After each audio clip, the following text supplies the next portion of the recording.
Pagi yang tenang di Sumedang. Di atas motor yang terparkir tak jauh dari gerbang kokoh peninggalan kolonial, tampak seorang anak perempuan memperhatikan sekitar. Pandangannya tajam, penuh rasa ingin tahu, seolah ada sesuatu yang memanggil dari balik rimbunan pohon dan dinding batu tua. Gunung Kunci menjadi teka-teki yang menanti untuk dijelajahi. Setelah membayar tiket Rp5.000, harga kecil untuk anak-anak, tapi mungkin tiket menuju petualangan besar. Ia mulai menaiki tangga satu persatu. Setiap langkah seperti membawanya makin dekat pada cerita yang belum ia kenal sebelumnya. Suasana tenang, hanya suara burung dan desiran angin yang mengiringi langkah kecilnya. Tiba di area bawah Gunung Kunci, langkah kecilnya langsung tertuju ke taman bermain. Perosotan, ayunan, dan jungkat-jungkit berdiri di sana, mengundang siapa saja yang datang. Ia memilih perosotan lebih dulu. Dengan perlahan meluncur,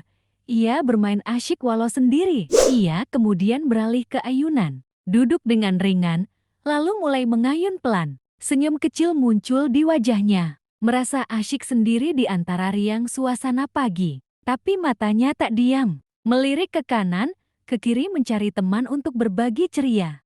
Tak jauh dari ayunan, ia melihat seorang bocah laki-laki yang bermain sendiri bersama ayahnya. Dengan senyum ramah, ia pun mendekat dan menyapa. Tak butuh waktu lama, obrolan kecil berubah jadi awal pertemanan.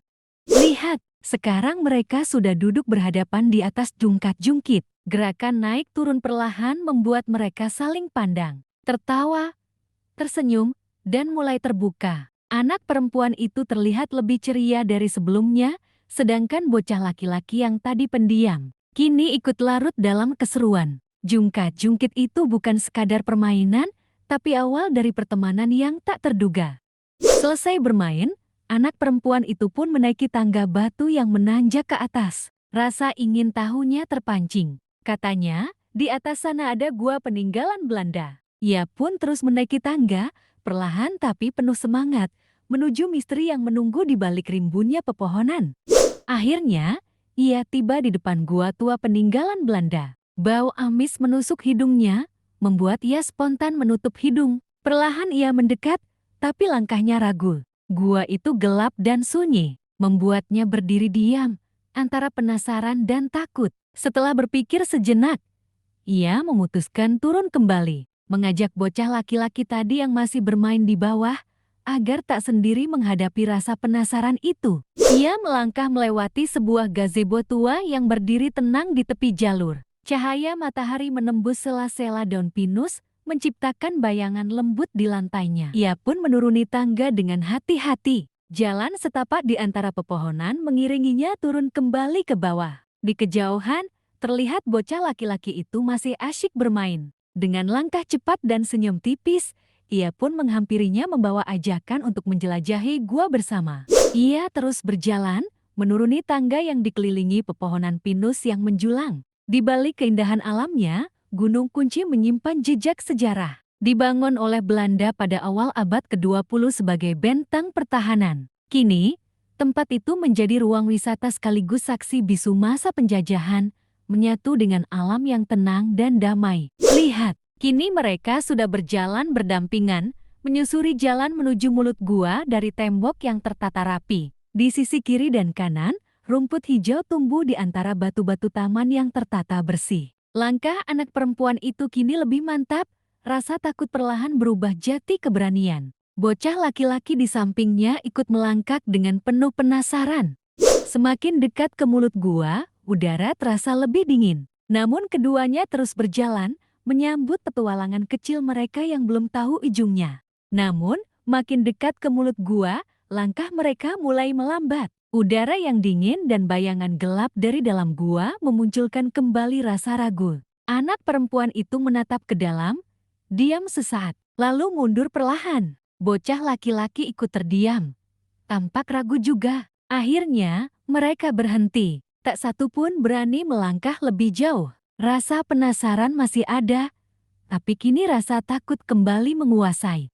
Beberapa saat kemudian, rasa penasaran mengalahkan rasa takut, setidaknya bagi bocah laki-laki itu. Dengan ditemani ayahnya dan penerangan dari senter ponsel, ia memberanikan diri melangkah masuk ke dalam gua. Tak lama berselang, bocah itu keluar kembali tergesa-gesa. Ternyata keberaniannya hanya bertahan beberapa meter saja. Dari luar, anak perempuan itu hanya berdiri di dekat pintu masuk, menunggu dengan wajah tegang.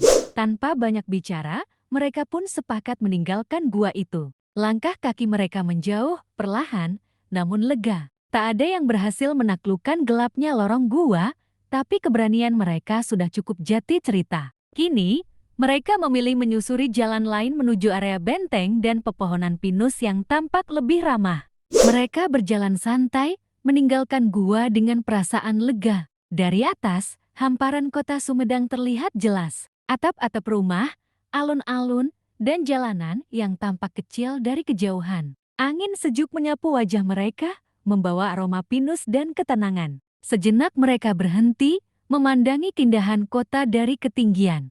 Mereka terus berjalan menyusuri jalur setapak yang dikelilingi pohon pinus, sembari berbincang ringan dan sesekali tertawa kecil. Namun waktu tak bisa dihentikan. Di akhir rute, langkah mereka terpisah. Anak laki-laki itu berpamitan, kembali bersama ayahnya, sementara anak perempuan melanjutkan sendiri dengan kembali bermain. Sebelum benar-benar pulang, anak perempuan itu kembali ke taman bermain. Ia duduk di ayunan, mendorong tubuhnya perlahan, angin menerpa wajahnya, senyum kembali mereka. Momen sederhana yang menutup petualangan kecilnya di Gunung Kunci, dengan hati yang ringan dan kenangan yang tak biasa. Usai bermain, ia pun beranjak, langkah kakinya menuruni tangga satu persatu, perlahan tapi pasti. Baju yang tadinya rapi kini sedikit berantakan, tali bahunya terlepas, tapi wajahnya tetap ceria. Petualangan hari ini mungkin singkat, tapi penuh warna, dan akan terus tinggal dalam ingatannya. Daun-daun bergoyang pelan,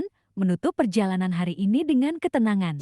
Anak perempuan itu kini menuju ke atas motor, siap pulang. Kisahnya mungkin sederhana, tapi penuh makna. Jangan lupa subscribe channel Yeps Meditaska untuk kisah seru lainnya. Tosa!